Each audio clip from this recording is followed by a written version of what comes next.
Welcome back. Now, this is a conversation we've been looking forward to. Yeah. When we met her earlier, the first thing we said was, wow, we used to be like that. Yeah, it's been ages, but I remember there was a time we used to be this tall and slim. Yes, so. No, keyword, we are still tall. But we're still beautiful. And this particular beauty queen came to join us, taking a little bit of time out of her extremely busy schedule. Yeah. Now, Lydia Okojie is the current Miss ECOWAS Nigeria, and you need to sit tight. In fact, fasten your seatbelts because this girl has been doing so much. I'm wondering how she fits all of it in. Welcome to the show. Thank you so much. I'm so glad to be here. Thanks to TVC. Oh. First off, I have to say your outfit is lovely. I really love what's going on with your arm there. Yeah. Very elaborate. Right, just turn to face camera just a little so they can see. Yeah. And it's a jumpsuit, right? Oh, yeah, it is. All right. You can turn back to us now. Okay. Okay. All right. So, first of all, congratulations. Thank you so much. Title. Thank you so much. So it often feels like a lot of pressure for many beauty queens once they get that title to do things. So what was the first project that came to mind for you, and how did you begin to carry it out? Oh, well, the first project that got to my mind was the project that involves reaching out to kids who are selling or hawking after school for their parents, because that's where I come from. So I resonate with it. So I feel like these kids deserve so much, no matter how small. But if we give them the little best, it shows that a lot of persons are looking at them and watching them, and they love them. So, yes, I didn't get such during my time. So I'm happy I'm giving this time. So I'm so proud. You know, it's interesting that you'd mention resonate, because one thing that made you go viral was the video you shared on social media of yourself going to thank your parents. Your dad being a mechanic and your mom being a petty trader, thanking them for helping you get an education. Right. So I remember, that's it on playing right now. Yeah, so many people have seen this video. Yes, she's the same person, the beauty queen. Thank you. Yeah, so what actually, how did you feel? What influenced your decision to do this, to celebrate your parents? Well, my dad never had so much money, but he was able to give me the best, which I value, and I appreciate so much that I didn't let it slide. I had to let him know that he has done so much for me, for giving me education, for helping me out through school. It wasn't so easy for him. It wasn't so easy for my mom as well. So I had to show them that the seed they sow has grown into a very big tree. So, yes, they have to reap what they've sown. So if it's just that appreciation, I know I couldn't give them the word at that moment. I know if that leads to appreciation I can give to them, I know what it means. So that was why I had to do that for them. Yeah. Wow. So what was the reception like to that video? Well, it was just about celebrating my parents, about thanking them and letting them know that they are just the best of themselves. Did you think at any point that, the world would receive the video the way it was received?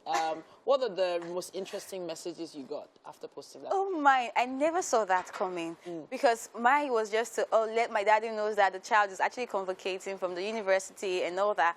And the next day, I saw that it was all trending because I grew from like 800 and something TikTok followers to about 10,000, and I was like, what's going on? So I checked, and it was like, an artist, I think Adahe, she posted it. I'm like, oh my God, because her song was just amazing. I love her.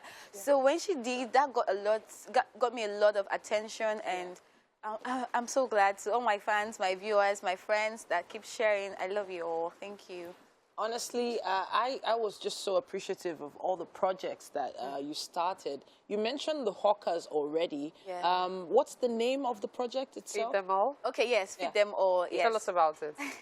Well, Feed Them All is a charity organization. It's not my thing. I feel it's everybody's thing. If we're able to give back to the society or making the society a better place in our little way, so not just giving to kids on the streets, giving to kids in school, helping women who are actually selling the markets, giving them something little small, very small, then also giving out money for kids to enroll their JAM. Oh, yeah, JAM, the exam, yes? Yes, okay. I had some persons reached out to me from Ibadan, from Lagos, and those states that they really have interest to write JAM. They've beating their wife, but cannot afford the form. So I'm like, oh yeah, I could do something. So I decided to like reach out to them. I'm glad we have good Nigerians that you send money to and they use it for the purpose. So yes, they sent me the response that they've been able to register for their JAM and they are so preparing to write and kill it. I know they will excel. Was that your story? Yeah. Was that your story? Did you have to struggle to get your JAM fund? Did you have to? I saw a particular video of a series of pictures you shared of when your house, a part of it collapsed, and how you now have a better house. Your parents have built a house. So what exactly was growing up like? Okay. Growing up for me was beautiful but challenging. We just had a room and parlor, and we were like 5 kids, dad and mom in there. So my mom hawks, my dad is a mechanic. But then again, the house we live was already cracked. And so I was still staying in the hostel until I got a call from my mom middle of the night that the building collapsed while they were sleeping. And thank God it didn't collapse on them, but went opposite direction. And so that was their room, actually, their bedroom.